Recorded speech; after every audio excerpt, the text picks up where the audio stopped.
জন্ম থেকেই দুপায়ে জোর নেই শান্তার।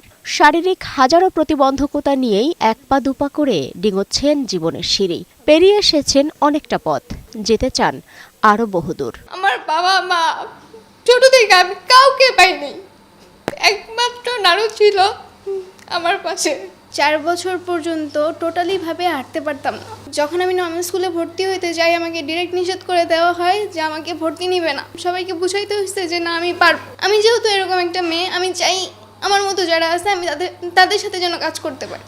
শান্তার মতো দেশে প্রায় 2 কোটি মানুষ রয়েছেন যারা শারীরিক, মানসিক, দৃষ্টি, শ্রবণ কিংবা বুদ্ধিগত প্রতিবন্ধকতার কারণে বেশিরভাগ ক্ষেত্রেই সমাজ কিংবা পরিবারের কাছে বোঝা। অথচ শিক্ষা ও প্রযুক্তিগত দক্ষতা বাড়ানোর মাধ্যমে তারাই দক্ষ মানব সম্পদ হতে পারে। 10% প্রতিবন্ধী আছে বাংলাদেশে, ঠিক আছে। WHO সার্ভে, BBS এর সার্ভেও তো আছে। তার মধ্যে ফিজিক্যাল ডিসেবিলিটি বেশি। তাদেরকে একটু সাহায্য করা, অনুকম্প করা, করুণা করা নাই। তারা তাদের মতোই, আমার মতোই করবে, কিন্তু তার সেই করার জন্য যে ব্যারিয়ারগুলো আছে, সেই ব্যারিয়ারগুলো দূর করা হচ্ছে আমাদের দায়িত্ব, রাষ্ট্রের দায়িত্ব।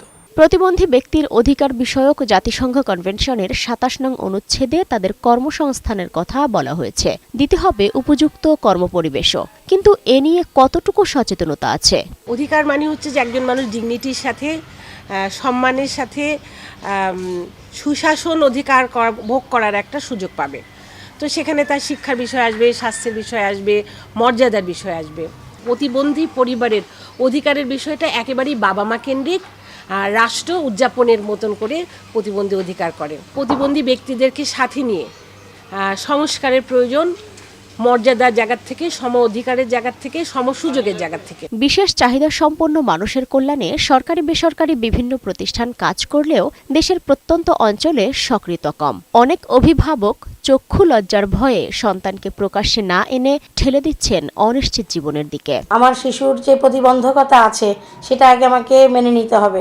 মেনে না নিলে আমি আগাতে পারবো না সামনের দিকে। তাকে তার ওভারঅল ডেভেলপমেন্টের জন্য তাকে বাইরে বের করতে হবে, কিন্তু সেটা বাবা মাকে গ্রহণ করে নিলে বাচ্চাকে নিয়ে আগানো অনেক সহজতর হয়ে যাবে। তাকে চলাফেরার উপযোগী করে তোলা, নিজের কাজটা যদি শিশুটি নিজে করতে পারে এবং সবার মাঝে নিজেকে উপস্থিত করতে পারে, তাহলে অনেকটুকুই বোঝা, পারিবারিকভাবে বোঝাটা নেমে আসবে। সংশ্লিষ্টরা বলছেন, ইতিবাচক দৃষ্টিভঙ্গি নিয়ে কাজের সুযোগ দিলে প্রতিবন্ধী মানুষেরা বোঝা নয়, বরং হয়ে উঠবেন দেশের সম্পদ। সালমা জাহান মুক্তা, বৈশাখী সংবাদ, ঢাকা।